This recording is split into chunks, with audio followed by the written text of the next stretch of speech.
I'm addressing both the media and also the residents, the 52 residents of the home. I know most of them will need some translation, but it's, you know, these kind of social projects are very close to my heart, very close to the heart of my wife, Vanita, and I think, you know, as much as we go out and we have done a lot of work with young people and orphanages in the 3.5 years we've been here, this is the first time we have come to a home for the elderly.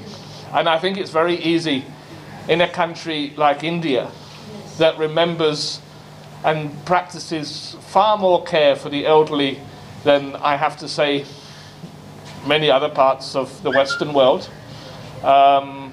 In that, you know, the family will support. There are always going to be some people who fall through the net. There are always going to be some people that maybe because they haven't had children, or maybe for other circumstances, find themselves elderly, alone, and vulnerable.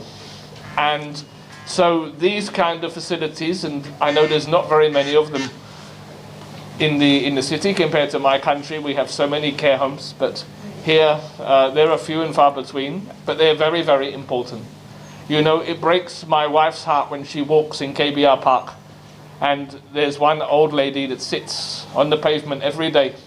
Clearly she has nowhere, nothing, and she has to live her life in this very undignified way for somebody who's served their country for their whole life.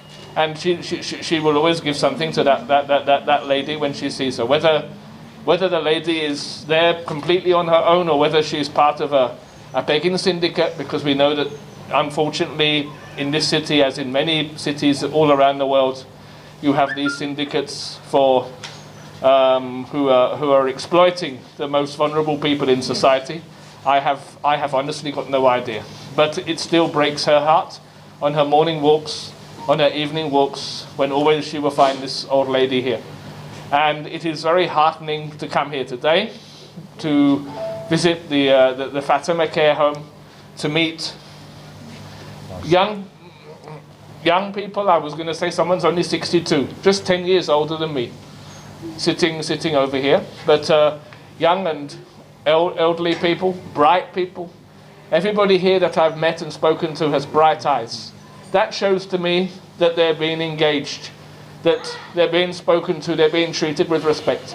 And I think that is really, really important, whether you're visiting an orphanage or whether you're visiting an old people's home, that people are being respectfully cared for in their environment to the best that the funds and the means will allow.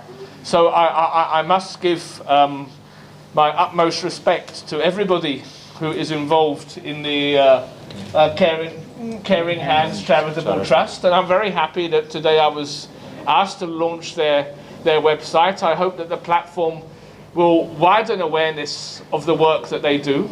I hope that the platform will encourage more donors, because I know how difficult it is, even from my own experience of establishing an NGO in Nigeria, to maintain and sustain and keep going. And they've been going now for 9 years, as I understand. So it's really important that this service is available in a community. You know, I'm also very happy that throughout the pandemic so far, the pandemic has not been able to enter the home. I'm a little bit worried that there's so many people here today. I hope that and pray that it will stay safe. I love and I want to mention the secularism of this home, in that we have Christians, we have Muslims, we have Hindus. I've spoken to people from all three of those faiths already. I hope to speak to a few more before we leave. And you know, it's definitely made an impression on my heart and my wife's heart. It's particularly timely for us because yesterday was an important birthday for my wife, and in her culture as a Buddhist, she wants to come and give and support to a good cause like this one. So you're definitely now on our radar. I'm amazed to see the amount of media here. There's probably more media I've stood in front of here than anywhere I've been in 3.5 years, so whoever your media officer is, I congratulate too.